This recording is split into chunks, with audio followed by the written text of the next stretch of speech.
नमस्कार। चुनाव प्रचार आज शाम को 6 बजे समाप्त हो जाएगा। सभी उम्मीदवार आज अपना जो भी उनका पूरा जोर लगाना है वो अपना जोर लगाएंगे। उसके पहले बता दूं, आज आपको नवरात्रे शुरू हो चुके हैं। नवरात्रों की हमारे सभी दर्शकों को शुभकामनाएं। और मेरे साथ हैं पंचकुला विधानसभा से जेजेपी के उम्मीदवार सुशील गर्ग नरवाना। आज अपना रोड शो निकालेंगे। रोड शो निकाल के अपनी ताकत दिखाएंगे, जनता को दिखाएंगे कि किस तरीके से जेजेपी को पंचकुला में लोगों का समर्थन प्राप्त है। तो नरवाना साहब, चुनाव प्रचार आज शाम को 6 बजे खत्म हो जाएगा। आज नवरात्रि भी शुरू हो रहे हैं और आज अग्रसेन जयंती भी। आप बनिया समाज से आते, क्या कहना चाहेंगे? पहले तो सर्वप्रथम तो आपके चैनल को मेरा बहुत बहुत आभार। और सबसे पहले तो मैं आज अपने समाज के लोगों को, अपने समाज के प्रवर्तक को, महाराज अग्रसेन जो हमारे समाज के जन्मदाता हैं, उनकी जयंती पर आज मैं बहुत बहुत हार्दिक बधाई मेरे समाज के लोगों को दे रहा हूं। दूसरा, समाज आज जो है ना, नवरात्रा का प्रथम नवरात्रा है हमारा, तो उस नवरात्रों की भी बहुत बहुत शुभकामनाएं मेरे सभी पंचकुला वासियों को। चुनाव प्रचार आज समाप्त हो रहा है, रोड शो आप निकालने जा रहे हैं, तो रोड शो में कौन नेता आ रहा है आपके साथ में? क्योंकि स्टार प्रचारकों की लिस्ट जेजेपी के बाद थोड़ी सी थी, तो आज कौन आपका सहयोग करेगा?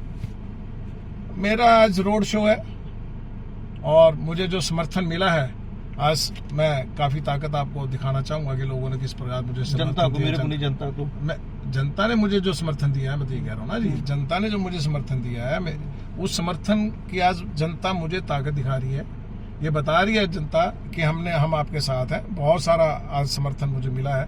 तो मेरा आपसे यही है कि आज मेरे इस रोड शो को झंडी दिखाने के लिए, संचालित करने के लिए हमारे दुष्यंत चौटाला जी की माता जी श्रीमती नैना चौटाला जी हमारे बीच में आने वाले हैं और वो हमें मार्गदर्शन करेंगे। अब मतलब फिर वही सवाल पे, तो कंपटीशन किससे नजर आ रहा है आपको? क्योंकि उधर ज्ञानचंद गुप्ता है, इधर उप मुख्यमंत्री हैं, प्रेम गर्ग भी हैं, तो अब आपको अपनी कहाँ पे नजर आ रही है स्थिति? देखिए, मेरे समाज ने तो उन दोनों को कुछ लोगों ने, आपके सामने अखबारों में भी आया होगा, कुछ लोगों ने समर्थन दे दिया। 200 उन्होंने दे दिया, 200 उन्होंने दे। मेरे समाज के 40,000 वोट है, 38,800 आपके साथ हैं। 40,000 वोट है, तो वो बाकी तो मेरे साथ ही हैं। मेरे समाज के लोग मेरे से दूर नहीं है। मेरा समाज मुझे समर्थन दे रहा, पूरा समर्थन दे रहा बनिया समाज मुझे, और मैं उनके बीच में गया हूँ और जैसा उन्होंने मुझे समर्थन दिया, उनका आशीर्वाद मुझे पूरा पूरा प्राप्त है। मेरे मेन मुद्दे क्या रहेंगे? क्योंकि आपको भी रोड शो निकलना है, लोग खड़े हुए हैं, तो मेन मुद्दे क्या रहेंगे आज? मेरा तो मेन मुद्दा यही है कि पूर्ण विकास मैं पंचकुला का करूंगा, संपूर्ण विकास। जो काम पीछे नहीं हुए, चाहे यहाँ पे हमें एम्स की जरूरत है, चाहे हमें यहाँ पे यूनिवर्सिटी की जरूरत है, चाहे हमें यहाँ बड़े बड़े उद्योगों की जरूरत है कि बच्चों को रोजगार मिल सके, मैं उन पे भी फोकस रहेगा मेरा। और साथ साथ पूरे पंचकुला की डेवलपमेंट पे, पूरे पंचकुला के विकास पे, चाहे वो सड़कें हैं, चाहे वो किसी भी तरह की सफाई है और है, वो सब का, उसके लिए मेरा पूरा पूरा प्रयास रहेगा कि मैं जल्द से जल्द, जैसे ही मुझे जनता आशीर्वाद देती है और मुझे विधायक बनाती है, तो मैं कोशिश करूंगा कि ये जल्द से जल्द इन कामों पे काम चालू। 5 तारीख को मतदान के दिन जनता आपको ही वोट क्यों दे, इसके ऊपर आप प्रकाश डालें। पंचकुला की जनता को आपको ही वोट क्यों दे? क्यों ना ज्ञानचंद गुप्ता भी हैं, उप मुख्यमंत्री चंद्रमोहन भी हैं, प्रेम गर्ग, आपको ही वोट क्यों? मैं इस बात पे तो मेरी सभी मीटिंगों में, सभी जनसभाओं में एक ही बात कहता रहा हूं कि आप मुझे वोट क्यों दें। ये मैं पूछता हूं जनता को और बताता भी हूं क्यों मुझे वोट दें। देखिए, 10 साल से हमारे विधायक हैं बीजेपी के श्री ज्ञानचंद जी गुप्ता। वो उन्होंने 10 साल हो गए पूरे, उन्होंने क्या विकास किया हमारे पंचकुला का? उन्होंने 5,000 करोड़ रुपए का जो खर्चा किया है, उस 5,000 करोड़ रुपए में हमें कहीं भी नजर नहीं आ रहा कि उन्होंने क्या विकास किया पंचकुला का। कहीं कोई इंडस्ट्री नहीं आई हमारे बच्चों के रोजगार के लिए, कहीं यूनिवर्सिटी नहीं आई हमारे बच्चों को स्टडी के लिए, कहीं कोई हॉस्पिटल बड़ा नहीं बना हमारे बुजुर्गों को, हमारे पेशेंट्स के लिए कि उनको सस्ती सुविधाएं मिल सके। इस प्रकार के कोई काम नहीं हुए। कहाँ है 5,000 करोड़ रुपया? मुझे नहीं समझ में आया। मैं ये बात लोगों के बीच में, लोग सारे एक्सेप्ट करते हैं कि हमें नहीं मालूम जी पंचकुला में 5,000 करोड़ कहाँ लगा है। हमारी सड़कें नहीं बनी, हमारा कोई सीवरेज सिस्टम दुरुस्त नहीं हुआ, हमारे आशियाने हैं ये नहीं ठीक हुए, जो हमारे गरीब प्रवासी रहते हैं व्यक्ति, तो उनके आशियाने दिए अलॉट किए, आज तक देखो उनके हालात क्या है कि उनके अंदर वो नहीं रह सकते।